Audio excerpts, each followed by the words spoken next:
Hello guys, ए plus प्रतिभा classes में आपका एक बार फिर से स्वागत है। तो आज हम बात करेंगे अंग्रेजी कैलेंडर और हिंदी कैलेंडर की, यानी कि अप्रैल को हिंदी कैलेंडर के माध्यम से क्या बोला जाता है, मई को क्या बोला जाता है, जून को क्या बोला जाता है। तो हिंदी जो महीनों की शुरुआत है वो कब से मानी जाती है? अप्रैल से मानी जाती है। कब से मानी जाती है? अप्रैल से। ठीक है, तो अब हम बात करते हैं बिना टाइम वेस्ट किए कि ये हम कैसे याद रखें। तो सबसे पहले स्टार्टिंग भी हम किससे करेंगे? अप्रैल से। तो एक साइड लिख लीजिए अंग्रेजी कैलेंडर और एक साइड लिख लीजिए हिंदी कैलेंडर।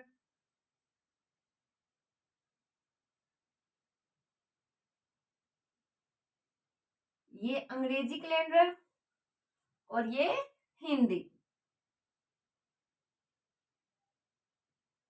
कैलेंडर। सबसे पहले लिखिएगा अप्रैल। अप्रैल को क्या बोला जाता है?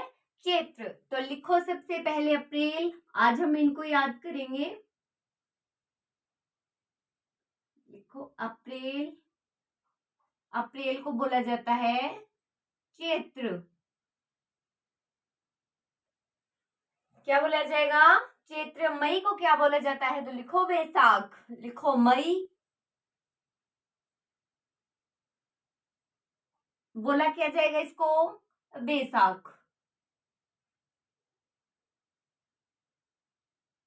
मई को वैशाख। जून को क्या बोला जाएगा? तो जून ज्यादा हार्ड नहीं है, जून को बोला जाएगा ज्येष्ठ। तो लिख लो जून। जून को बोला जाएगा ज्येष्ठ।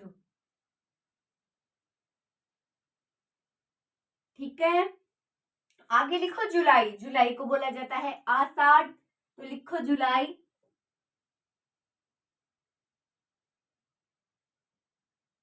फिर हम इनको याद करेंगे। आषाढ़। अगस्त को क्या बोला जाता है? तो अगस्त को बोला जाता है श्रावण। लिख लीजिए अगस्त। अगस्त को बोला जाता है श्रावण।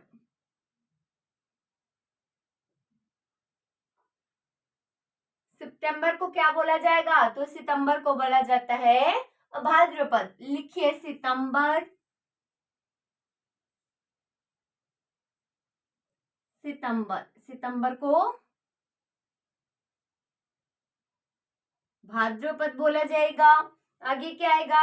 नवंबर। तो नवंबर को बोला जाएगा कार्तिक। लिख लीजिए नवंबर। नवंबर को कार्तिक बोला जाएगा। अप्रैल को क्या बोला जाता है? चैत्र बोला जाता है।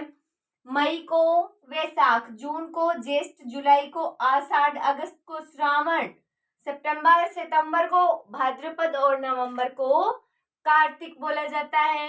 आगे देखो दिसंबर को क्या बोला जाएगा? तो मार्गशीर्ष। लिखो। लिखो दिसंबर। दिसंबर को मार्गशीर्ष। मार्गशीर्ष भी बोल दिया जाता है। ये शीर्ष भी यहाँ पर लिखा हुआ कई बार आपको मिल जाएगा। अब बात करते हैं जनवरी, फरवरी और मार्च की। जनवरी, फरवरी और मार्च। जनवरी को बोला जाएगा पोह या पोष, जिसे बोलते हैं को माघ। और मार्च को फाल्गुन। ठीक है, तो सबसे पहले अप्रैल। अप्रैल को क्या बोला जाएगा? चैत्र। मई को वैशाख। जून को ज्येष्ठ। जुलाई को आषाढ़। अगस्त को श्रावण। सितंबर को भाद्रपद। नवंबर को बोला जाता है कार्तिक। दिसंबर को मार्गशीर्ष। जनवरी को बोला जाता है पोष। फरवरी को माघ और मार्च को क्या बोला जाता है? फाल्गुन। तो सबसे पहले तो देखो जो आसान है वो याद करेंगे। जून जैसे हो गया जून, और जैसे ही क्या हो गया? ज्येष्ठ हो गया। एक तो ये चीज हमें याद हो जाती है। दूसरी बात, होली फाल्गुन माह में मनाई जाती है। तो फाल्गुन यानी कि लगभग मार्च के महीने में ही, मार्च में मनाई जाती है होली। तो फाल्गुन और मार्च हमें याद हो गया। जनवरी जहां से स्टार्टिंग है वहां से पोष और पालन, पोषण पालन से याद रख सकते हैं, जहां से हमारी स्टार्टिंग होती है, जनवरी से होती है अंग्रेजी महीनों की, तो क्या हो गया पोष। फरवरी को माघ, सितंबर को भाद्रपद, नवंबर दीपावली, कार्तिक, ये तो याद रह जाएगा। दिसंबर को मार्गशीर्ष, जुलाई, आषाढ़, अगस्त को बोला जाता है श्रावण, मई को वैशाख और अप्रैल को चैत्र। ठीक है, आई होप आपको ये सारी चीजें समझ में आई होंगी। Thank you so much guys.